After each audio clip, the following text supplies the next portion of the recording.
How do you play Escape from Tarkov?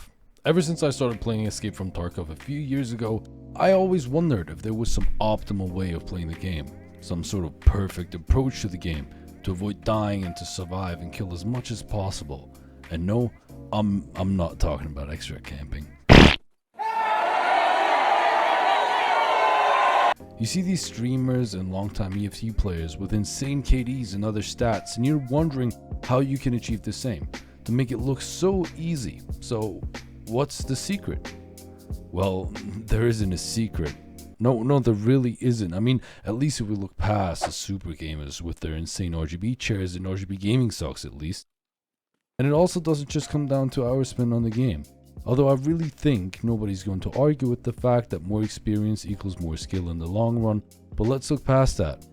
There are a lot of things that can improve your gameplay immediately, a lot of things to consider when you jump into a raid. Now we'll go as far as to say that most of you, even the more experienced ones among you, have never consciously considered these things I'm about to talk about. So let's get into it. First and foremost, this is a guide, not the kind that is going to waste your time. So I'm going to be listing all of my points right away, and there's timestamps for you in the description if you'd like to fast forward or rewatch certain parts of the video at a later date. The points we're going to be talking about today are the mental approach, map traversal, reading the raid, and fighting. Once again, timestamps are in the description. The mental approach. Tarkov can be tough on your mental, and we're all aware of that. Gear fear and that general sense of anxiety when you have an important quest item on you is an experience that we've all been through. Besides the fact that these feelings and the stress does subside as you get more and more raids in, it is valuable to always keep in mind, at the end of the day, you're playing a game, nothing more. You're supposed to have fun, you're supposed to die, and most importantly almost, you're always supposed to learn. Every time you die, every time you lose in any possible way, don't treat it as a loss. Treat it as an opportunity to learn and improve, and laugh it off. You'll see how much of a game changer this mindset can be. Number 2, map traversal. Map traversal is what I like to call the skill of finding the most optimal path from A to B on any map. This is so important because the way you move around any map is an essential factor for your survival. There's quite a bit more to it than to just avoid open spaces. I will go as far as to say that this is probably one of the most deciding factors that make experienced players survive and win so many more fights than newer players.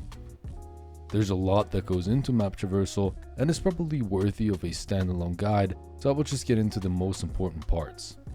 Remember hotspots, scav spawns, and shots in any direction.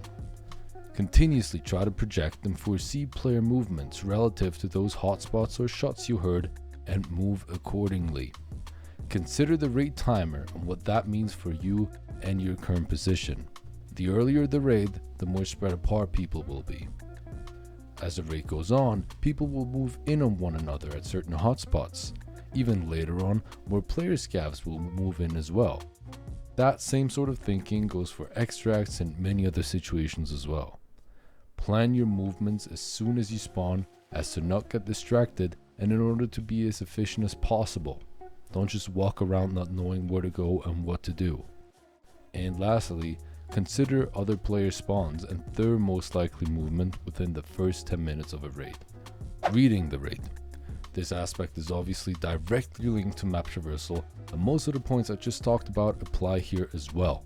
The better you can read the raid, meaning the shots, hotspots, scav spawns, all sorts of points of interest and all the other players' most likely movements, the better you can position yourself in a way that allows you to have the biggest advantage on your opponents. We can look at this from a macro perspective and review the whole raid and all players as a whole, but we can also simultaneously apply this technique for very small areas on the map and use it for fights and points of interest, for quests and the like. The big word here is prediction. The better you can read other people's most likely behaviors and movements, the better you can position yourself. So always try to proactively predict what's most likely happening and going to happen when you're in a raid. If Tarkov had a motto, it would probably be expect the unexpected.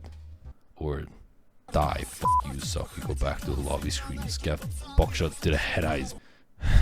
Please subscribe. And through this reading and prediction technique, you will be able to expect much more of the unexpected. Lastly, fighting. Tarkov has a very unique fighting mechanic, and there's already tons of guides on the basic and more advanced combat techniques on YouTube. So instead, we're going to briefly talk about a few points you should always try to consider before and while engaging in a fight.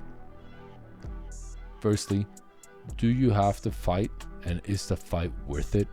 If you can't say yes to either one of those questions, you should just try to leave. Tarkov is not Call of Duty, and you're not meant to kill everything you see every time. Do you have an advantage over your opponent, or are you at a disadvantage? Every fight you get into should be with you on top of your opponent. If that's not the case, you should try to attain an advantage as quickly as possible. Don't ever peek the same angle twice if you can avoid it. Reposition and then peek. After shooting for the first time, it does not matter if you make sounds, so move. This leads us to the next point, which is rotate and flank. Don't stay in one spot after taking your first shot. Try to reposition and confuse your enemy, even if you have to walk quite a bit to find the next good spot to shoot from. Lastly, always scan your surroundings and keep in mind that any fight can be heard by nearby players. In this context, try to deduce what you would do if you just heard this fight 50 meters away. That will really help you predict what other players around you might just do after your fight is over. If you apply all these things in your next raids, I promise you will improve drastically. I really hope you learned something in this video, and if you did, like the video and subscribe for more Tarkov content in the future. This is Dex, and I wish you a wonderful day.